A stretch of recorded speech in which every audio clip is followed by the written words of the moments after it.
you today. You are the all-consuming fire. Come and manifest yourself. You are the all-consuming fire. I worship you today. You are the all-consuming fire. Come and manifest yourself. Yes, amen. Shalom, shalom, peuple dédié. Mbote na bino balandi ya Mediaka TV. Lelo to yesu kokota na banda kuna bino comme d'hab ko présenter émission na bino o bolinga kamingi, la connaissance de la parole de Dieu.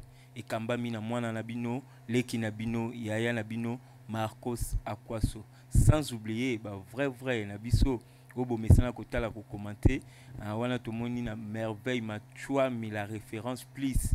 Ya papa Michel Platini na Londres to bosani yote Francine La Rose balobi bino nde bolinga rolia bio taba disponible na Londres chez Francine La Rose to bosani te mama Skola ta tubu to bosani yote to bosani te pasteur Constant Mayaza ya mama Berlin de Prix Suède to bosani te Pati Mavinga na Cape Town. Merci beaucoup le loto yambeli bino mosali na nkolo oyo boko découvrir bino na biso na bino ensemble mais pona ba oba ebié prophète Gédéon Ngandu alobaka tellement bien pona ba oba ebié te ako se présenter boyeba azanani. Bonjour papa.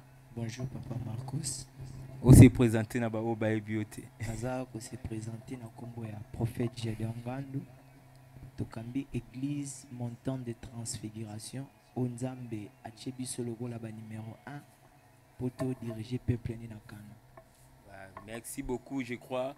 Papa Gédéon a se présenté Banana Nzambe Baebi Azana Nipe Alingi Kolobanini. Papa Lelo Tozana thème topé si je n'abisso le fils de Dieu. Premièrement Tongo ba Tongito ba le fils de Dieu Azanani. Merci beaucoup papa Marcos. Nangi tozwa écriture dans le livre à Jean 1 verset 14, nous lisons la parole au nom de Jésus. Amen. La Bible dit la parole a été faite chair. Elle habitait parmi nous pleine de grâce et de vérité.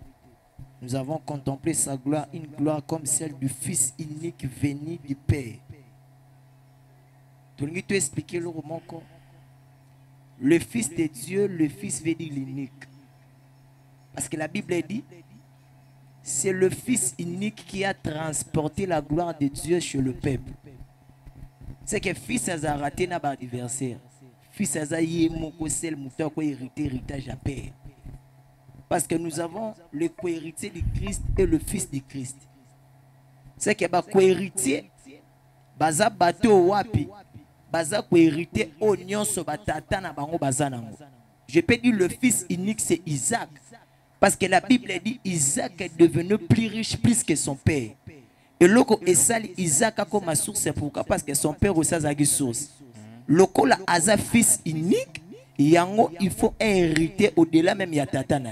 Donc ba fils unique il faut ba hériter au-delà ba co-hériter au-delà ba co-hériter quoi. Parce que fils unique aza yemo. C'est-à-dire que j'ai dit le fils unique veut dire fils aza unique, aza un adversaire. C'est en lui que le père a déposé toute sa divinité chez le fils. Selon Colossiens 2 verset 9. La Bible dit Jésus-Christ c'est le Fils de Dieu le Père. C'est que notre Père c'est Dieu qui est dans le lieu céleste à sali que plénitude de la divinité à Bonzambe et kotanakati ya fils. C'est que fils wana c'est Jésus que le Fils de Dieu.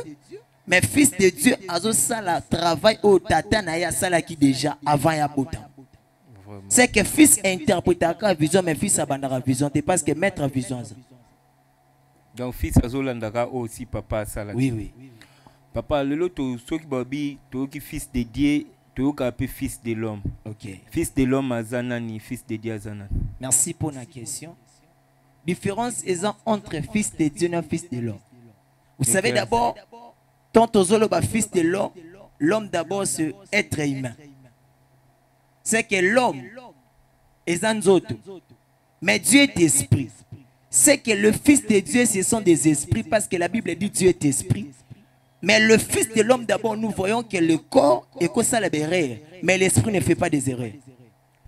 C'est que le corps est Adam parce que Adam t'a côté son alisou.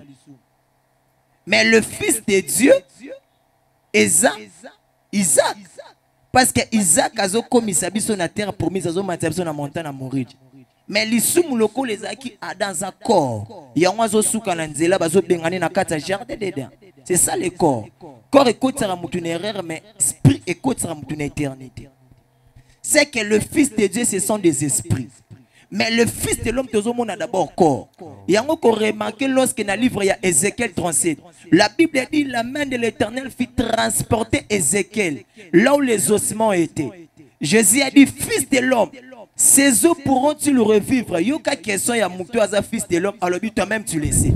Mais le Fils de Dieu ne peut pas répondre comme ça.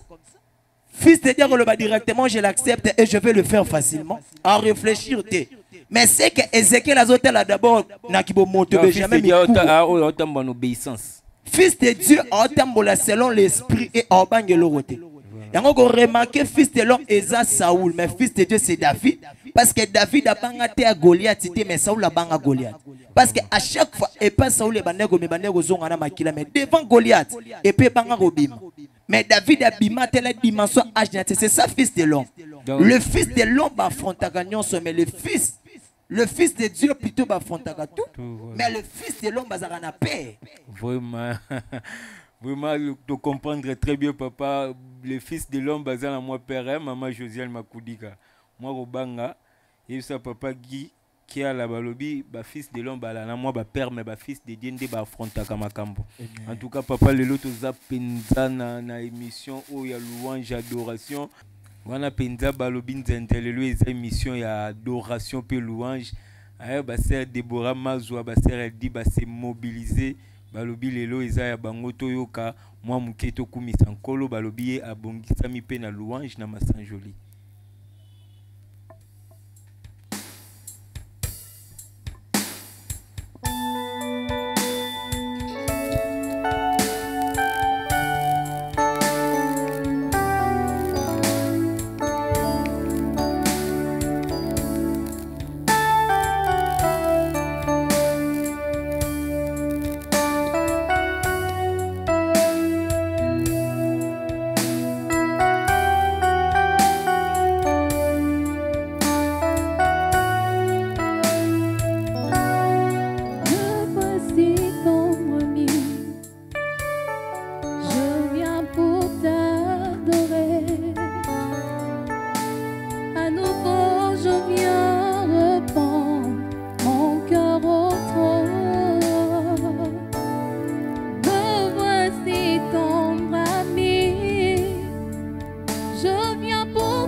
Me voici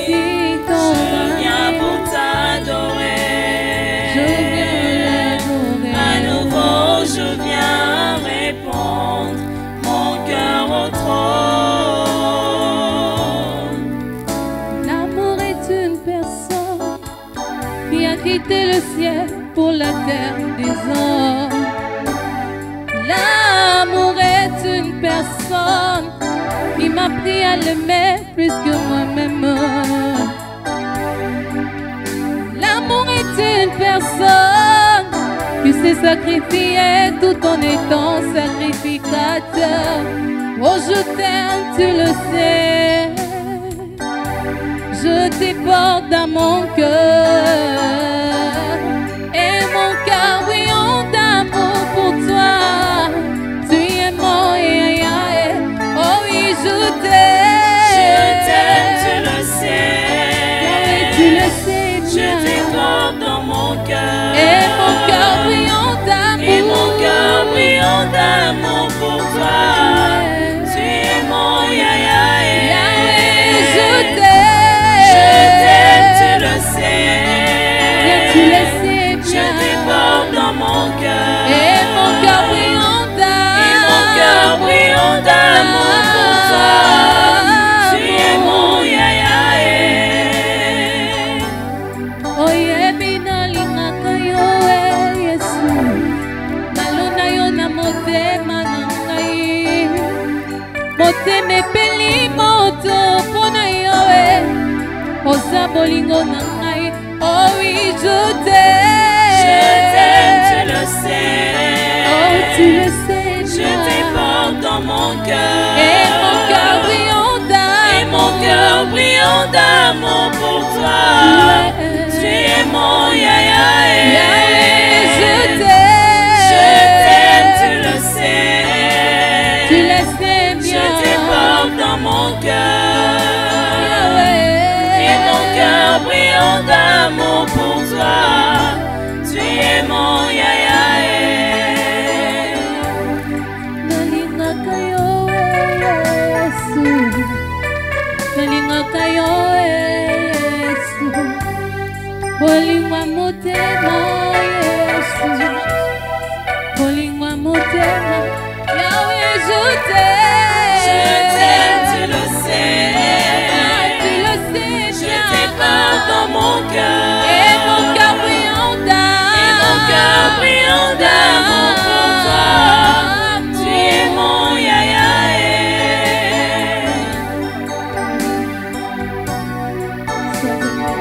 Merci pour ton amour infini, Jésus.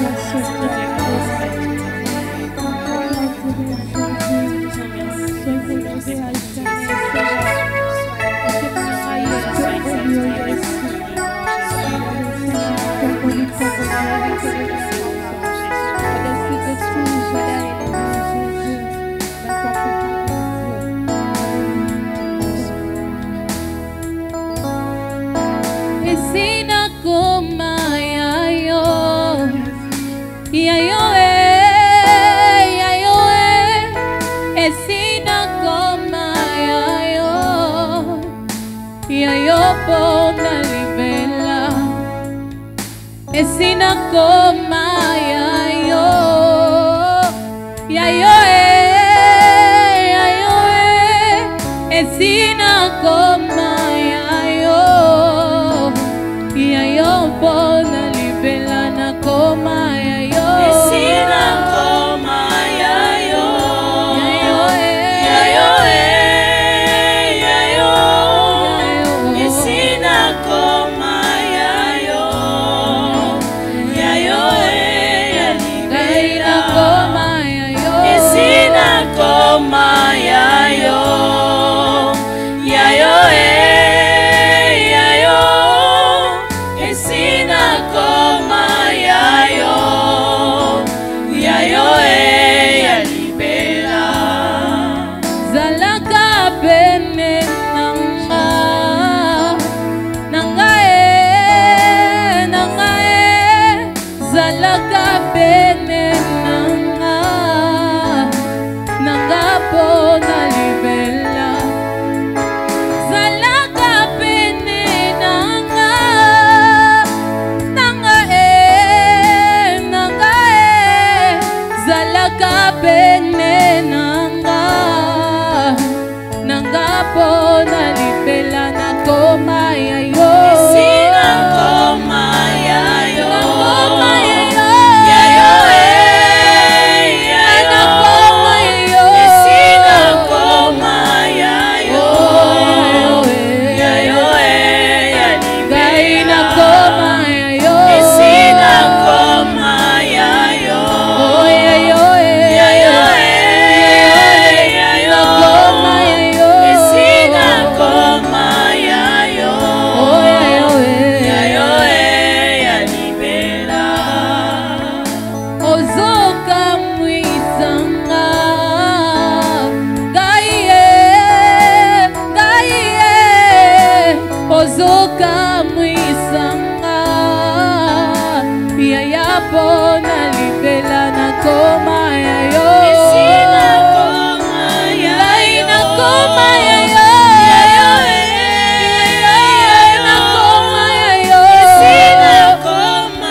Luka Lokumu wana esepelisi papa Sele Masamba Babijou esepelisi Léon Odimba Mbote ya roulage na Paris depuis no kabango sepeli yo lingaka nzenze mingi je crois ba ser baembi penza kitoko Lokumu ekendeka pa ya Nzambe.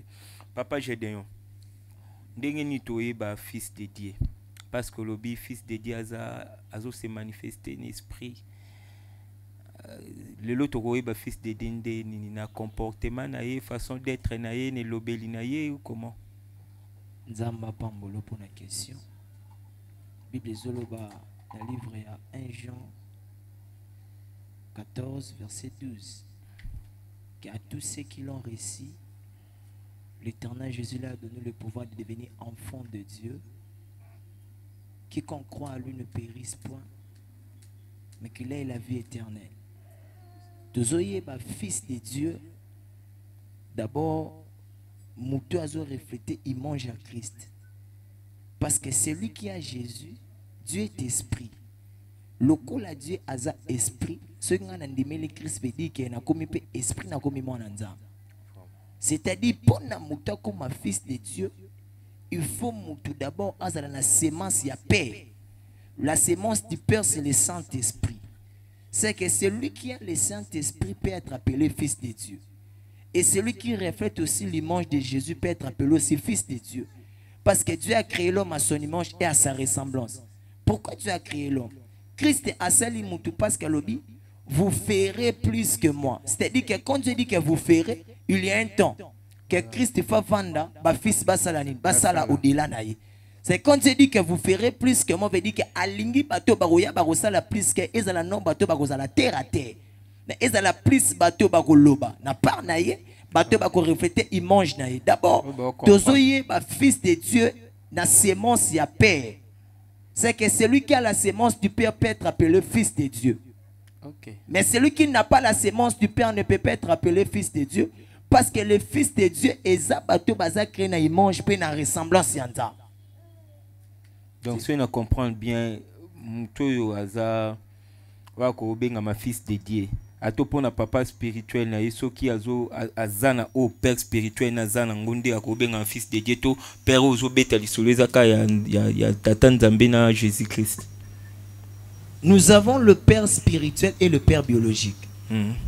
Ce n'est pas le père biologique qui peut te faire introniser dans le ministère, mais c'est le père spirituel. Et puis, le père spirituel, c'est celui qui est le supérieur, qui vit déjà dans le monde des esprits. C'est qu'il y a déjà à mon monde d'esprit avant Bissou. C'est que tant que tu père spirituel, il y a une dimension de spiritualité. C'est que pour un fils, à la droite, il y a paix. Il faut fils soit d'abord père initié dans makambo ya lekisa. Il y a un Christ, David, dans le livre, il y a Psaume 110, assis-toi à ma droite. Jusque je ferai de tes ennemis te marche-pied. C'est que Moutou Yakova dans la droite, il y a père, et ça Moutou a comprendre des paroles, il y a père. C'est que pour la vision, oui, pour Moutou ma fils de Dieu, il faut d'abord dans la droite, il y a Jésus. Il y a encore remarqué lorsque Rachel a bâti, Jacob a zala qui était Bible lobby, Jacob est raillé Rachel a bâti, Rachel a payé sa mon combo ya Ophni. Ophni fait du fils de ma douleur. Mais lorsque Jacob a lobby, cette fois-ci, mon nom va rebengue Ophni, va rebengue Benjamin. Benjamin fait du fils de ma droite. Ophni fait du fils de ma douleur. C'est que Jacob a boya qui a sa douleur, il y a maman et Rachel, parce que Rachel a boya qui prend ma femme sage. Rachel a boya qui est hôpital. Le coup la Rachel a boya qui n'a qu'à sa forêt, veut dire que moi, na douleur, azamon na na droite, ya paix. Lorsque fils a na sémence, ya tata, a hérité au pétata zano. Amen. Bon, lelo, tout le monde a rappelé fils moko abimi et pas tata moko songolo to kotanga kombote. Mais aza penda na makambo tata wana te wana c'est que avandaki penda na droite à papa te. Ceux qui fils azo comprendre mamba père na c'est kazo landa père na intérêt. C'est-à-dire que nazo landa na intérêt pourquoi parce que intérêt koza nini olanda papa. Ezamba tout souvent olanda ba père pas moni père aza en voiture bien. Ala veste bien. Aza na mbongo. Mais on comprend que Jacob est devenu plus riche que son père. Jacob a bandé côté la maboka Abraham, te bandé côté le loco Abraham azagno. Mais quelque part après le lot ko mona ba papa bazo luka lokumu. papa kotambola yoka na bana ebele na sima fils nanga mais autant appeler fils en de connaissance azana un vrai mais papa fils, obeta tolo ndenge ni c'est celui qui reflète l'image de son père dans son absence. C'est que pour bandimoza fils de Dieu exact cause en église mais tu beau fils de Dieu en coulisses. Il y a des fils de Dieu et le fils de l'homme. Fils de l'homme en église on va parler la langue mais nzamba za encore na été. Parce que n'est pas homme spirituel, homme charnel, homme animal. Ce qu'on a vu là, on est fils de Dieu. Non, homme animal a retiré la rebond, on l'a raté. Asa fils de Dieu, mais homme charnel peut changer. C'est que le fils de Dieu a quoi ça l'appelle que homme charnel comme homme spirituel. Parce que les hommes spirituels ne seront pas jugés. C'est-à-dire que tous les gens fils sur le lot, asa ne fils d'église, mais l'Ibanda reconnaîtra père n'a été. Jésus a dit, je vous envoie d'annoncer l'évangile dans toute la ville. C'est que pour la Christian di Maketoza ba fils il faut d'abord évangéliser à ma partout. Si réellement mon toi fils j'ai donc il faut d'abord que moi je dois y aller partout. Profond. Merci beaucoup papa. Lelo penta tolobaki eza émission ya louange pe adoration to kota lisu na ntente. Mbalo bobi sex Sabrina ayi mabe. Tozo kumisa nkolo comme pas possible. Luimbo.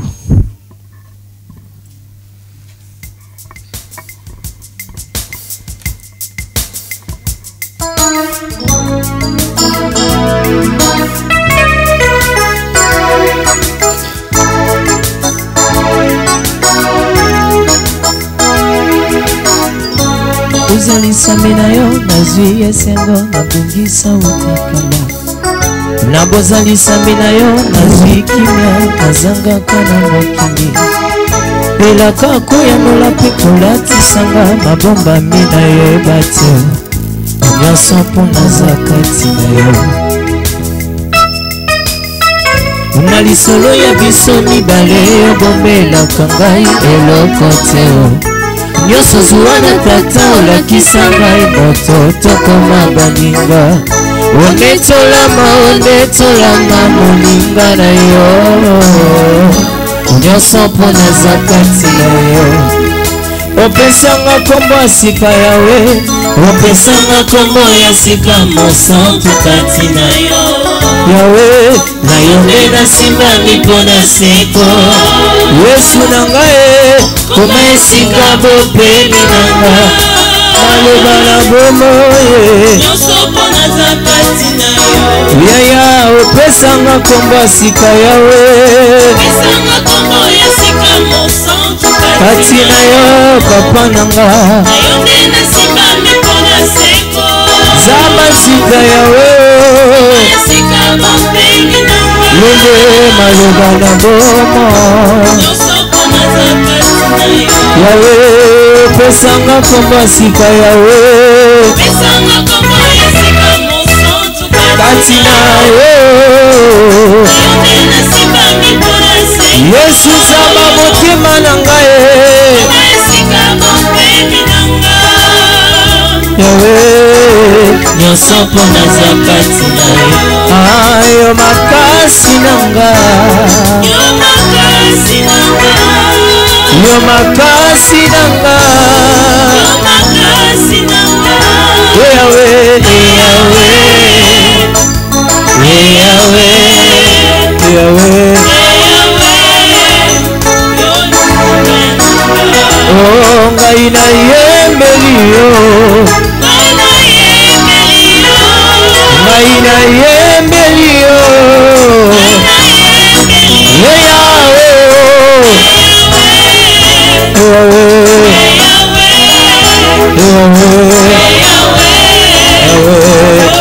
Oh Yesu ezali ponanga moye bimaka na tongo.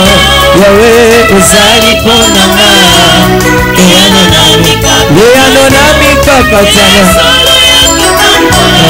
Yesu na ngai kumama. Yesu zali ponanga moye bimaka na tongo. Uzali ponanga eyano na mikaka tano. Zile solo ya kotambola Yesu na ngai tumbama nzela solo ya kotambola Yesu na ngai tumbama azali te azali te azali te azali te azali te makonzi lokola yo azali te yawe azali te yawe azali te yawe azali te namona te namona te azali te nayoka te nayoka te makonzi lokola yo zambo lokola yo azali te Yesu azali te Yesu azali te yawe azali te yawe azali te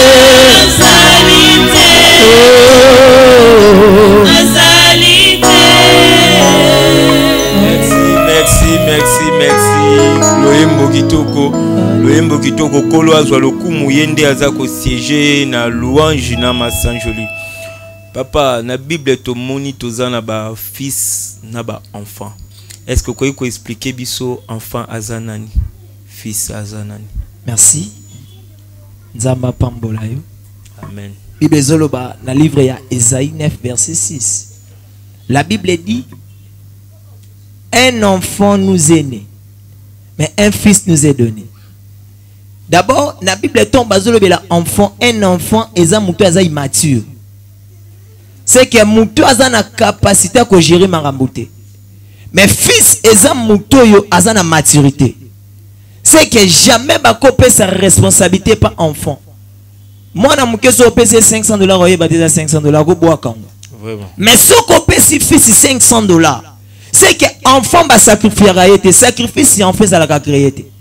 Mais sacrifice à fils à la créer parce que Bible les autres dans le livre il y a 3 Jean 3 verset 16. La Bible dit car Dieu a tant aimé le monde. On n'a pas dit Dieu avait donné son enfant, mais son fils. C'est que jamais te copier sa enfant dans sacrifice parce que enfant a la capacité. Mais tu repères sa fils parce que le fils a ça la humanité à la sauver. Mais enfant jamais qu'on sauver l'humanité. La mort de fils de Jésus a fait qu'un an l'auto benga mabananza. Ceux qui ont qui enfant n'ont benga maman nanza mbete. Mais le col les ala qui fils yango yo faut benga ma serviteur servante de Dieu lelo. C'est que différence c'est ça par rapport à la maturité. Yango enfant et ala Ismaël parce que Ismaël a matin à montagne à Morijate. Mais le col Isaac a sa fils il faut matin à montagne à Morijate parce que Morijate avait dit l'Éternel pourvoira. C'est que montagne wana est réservé pour naba fils. Parce que fils oiseau maintenant Moridja il faut maintenant bilo remibale. Parce que na maboka fils face na couteau na bois. Or le couteau c'est la parole. Agno ba bomakete na ndente faut za couteau. So couteau za te boma agnote. Yango tout prédicateur oya mataka na cher il faut mataka. Il faut mataka na mbeli. So prédicateur azana mbeli te c'est qu'on peut sa biso agnote, on peut sa biso belé. Mais biso on a besoin belé, on a besoin agno. Belé a bomara lisum mais agno kufara pona lisum. C'est qu'il faut monter à l'ambélité en oiseau 4 agneaux en paix sabiso parti. Parce que vrai souverain sacrificateur à Kabolara agneau na 12 parties, na 12 morceaux. Parce que la 12 tribus Israël. C'est que fils d'Azana Makoka au Kabola agneau na 12 tribus. Les 12 tribus ce sont les 12 fils de Jacob. Vous comprenez bien? Le bois c'est l'esprit. Voilà. Il n'y a jamais Jean-Baptiste à quoi voici l'agneau. Ceux qui jouent non assistent que ton hôtel t'es. Babenga Yesu agneau na croix te, babenga Yesu voici agneau sur la terre. C'est que bois est un moto. Tant où Jean-Baptiste a voici veut dire que je suis déjà assis sur terre na Jourdain, agneau déjà à l'école hôtel. Hôtel y a un Golgotha place Christ le bas qui voici l'agneau de qui hôte le péché du monde. Merci. Merci beaucoup papa. C'est tellement profond. Poto longwana. Enfant, est-ce que enfant a occupé Coco ma fils par rapport à la discipline, sainteté, tous nani sacrifice moko à sali, a occupé enfant longue enfant comme fils, est-ce possible? C'est possible Paul azoloba na Timothée le dit Timothée. Avant Timothée comme ma fils ça qui enfant parce que enfant quoi apprendre le repas comme ma fils. Mais Timothée le dit mon fils apôtre Paul le dit mon fils Timothée. Makambo na la qui c'est que qui nous l'oxomba msous. C'est que avant Paul a commis cette Timothée fils ça qui d'abord enfant naï. Tous à peine enfant le baza ba enfant tiens muso enfant lingo yekola te le quoi ba Géasi. Géasi Elisa tindia le dit kende ressemble la muntu ko senge mbongo te. Bazo apprendre enfant le comme enfant mon a déjà commis. Et le resala ka babatika la ba enfant eza orgueil. C'est lui qui est très orgueilleux dans l'œuvre de Dieu comme ma fils. Il faut la discipline à père parce que tout enfant, tout fils doit avoir un père. C'est que pour nous comme ma fils abandonne un enfant. So enfant pas comme ma fils, il faut pas apprendre ma camp. Ce qui va apprendre yété comme ma fils. Donc alinga ngo payer moko ko. Azal alinga mutazo apprendre pe alingelo kazoluka. C'est ça. Merci beaucoup. Lelo balobi bisonde nzente mingi adoration tolek. Est-ce que tu vois maman Malidia? Jésus.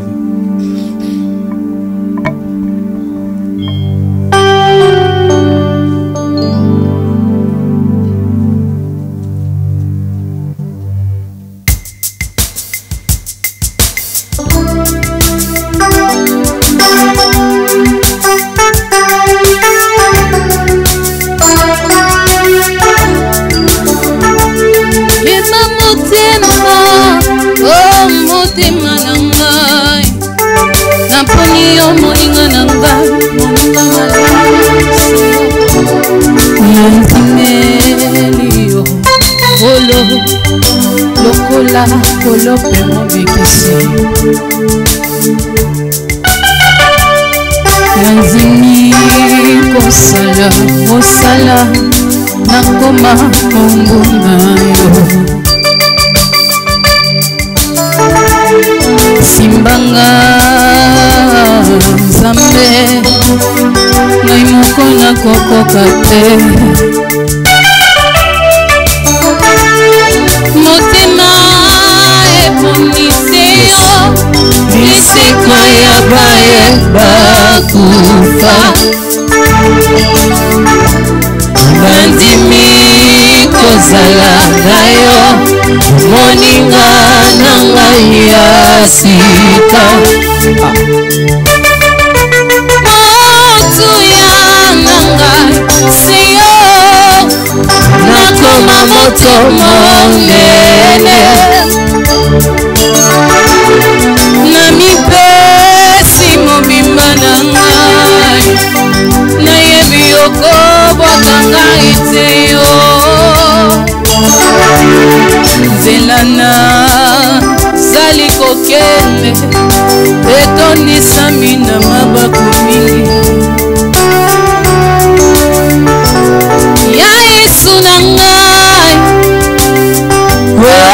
Tika ngai te nakokweya Nzambe Ekimelo eza se moko se kombo na yo Naimi motema na ngai eponise yo Lisekwa ya baye bakufa Lisekwa na ngai Nandimi kozala nayo Moninga na ngai ya sika Namipesi mobimba na ngai Nayebi okobwaka ngai te Obosanaka pete Omotema Jésus Napoli moninga na ngai Moninga malamu siyo Moninga malamu siyo Siyo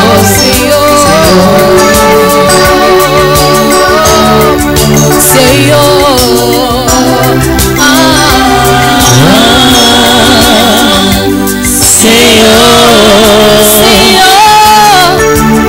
Siyo Masia na ngai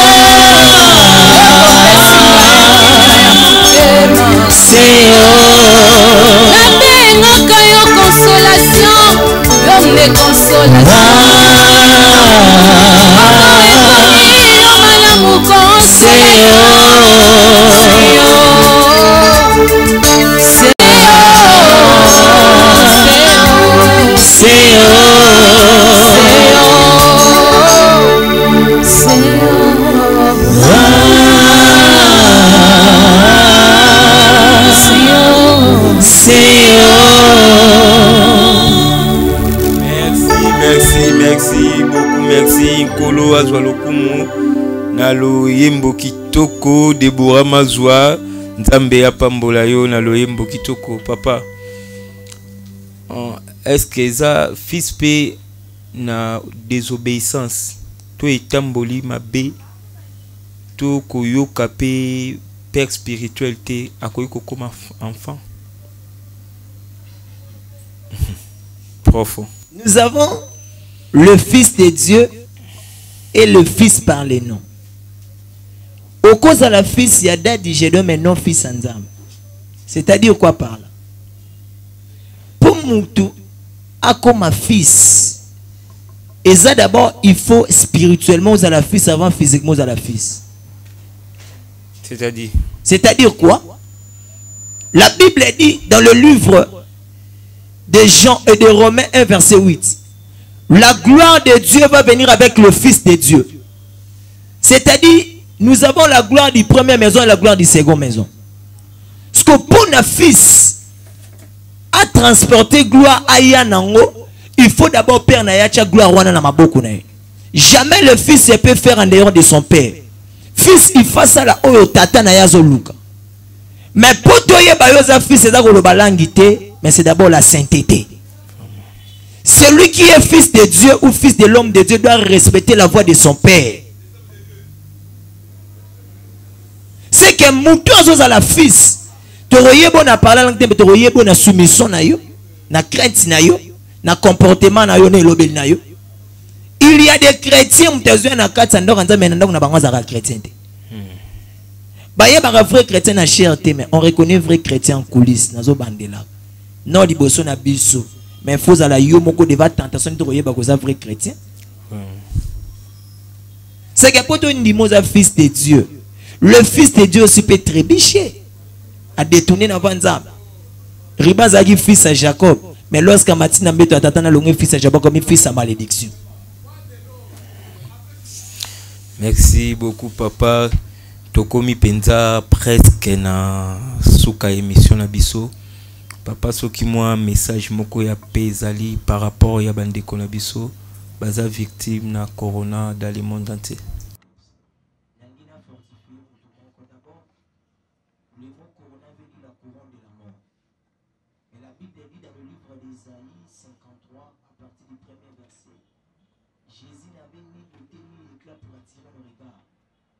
Châtiment dont n'a pas été tombé sur moi. C'est que Christ est déjà à la tête qui épine le coronavirus avant de s'autoyer. La mort ne peut pas toucher la vie des enfants de Dieu parce que la Bible dit celui qui garde Israël ne dort pas, ne sommeille pas. Je prophétise sur la vie de quelqu'un. Même ceux qui sont déjà affectés dans le corona, tu as les dieux que plus que le coronavirus te guérit au nom de Jésus. Je prophétise sur ta vie. Dans la Bible, Dieu ne connaît pas le mot corona. Mais le Seigneur connaît seulement le mot confinement. Le Dieu de mon appel, le Dieu de ma vocation. Vous avez déjà couronné comme menacé Bananayo. N'a déclaré ange de la mort à Coco Tapeta Rosimba Moutouté. Que la main de Dieu vous visite. Tu m'appelles, je le sais.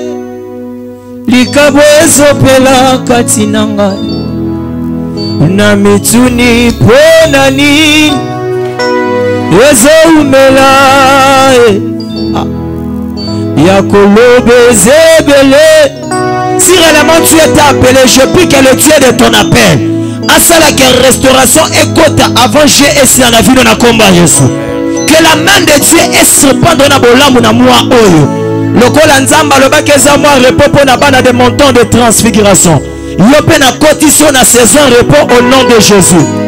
Que mon Dieu vous bénisse abondamment. Merci, merci, merci, merci, merci, papa. Tokomi penza na fin, soki moi message moko eza par rapport ya émission de l'équipe topé moi ba mbote na yo pa ya ba o ya yo to contact pe ya téléphone na ba o balingi bazwa yo na nzela ya singa. Si nzamba bénir biso. Biso tozana pour nous soutenir le peuple de Dieu. Nous avons besoin de biso numéro na biso 09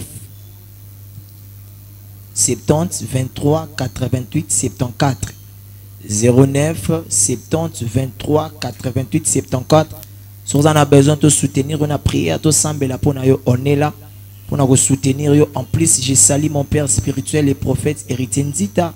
Nzamba bénir et bananion Nzambe au balandi biso. Je crois que vous adhérez à la chaîne, vous allez décider. Vous l'avez Nzambe et quoi accompagner bino.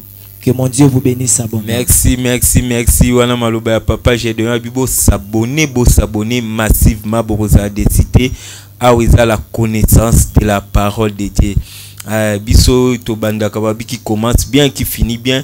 Biso na media ka TV to banda ka na Yesu to suka ka na Yesu yende mokonzi na biso balobi yende tata ba vrai na biso to bosa na rabinote Karine Boyimbo.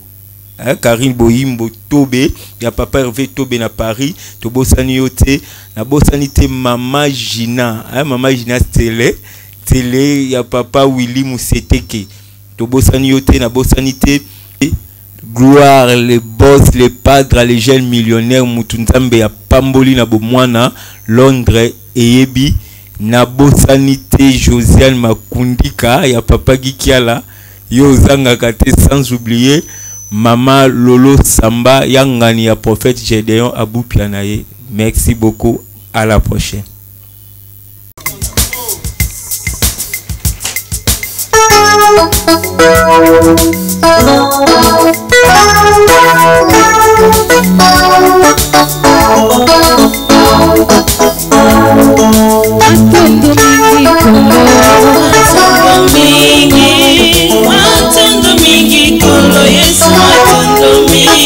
Kolo Yesu matondo mingi na yo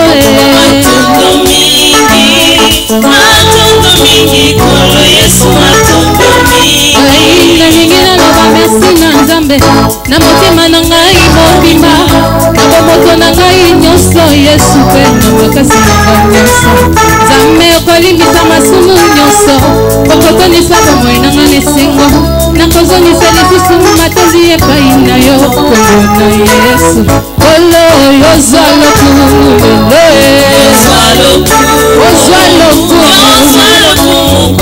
Yesu yozwa lokumu Kolo yozwa lokumu papa yozwa lokumu Kolo Yesu yozwa lokumu Kolo aksanti sana bona Asante sana Bwana Yesu asante sana Yewe asante sana Bwana Yesu asante sana Bwana Yesu asante sana Yawe kumama uzali Nzambe mama yawe kumama uzali Nzambe yawe kumama uzali Nzambe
Soki na kumisi yote ya yananga ata mabange kubeta maboko soki nasanjoli yo te yaya nanga ata bandaki kobeta milolo soki nakumisi yo te yaya nanga ata mabange kobeta maboko soki nasanjoli yo te yaya nanga ata bandaki kobeta milolo ozali zambe ozali zambe ozali zambe ozali zambe ozali zambe ozali zambe ozali zambe ozali zambe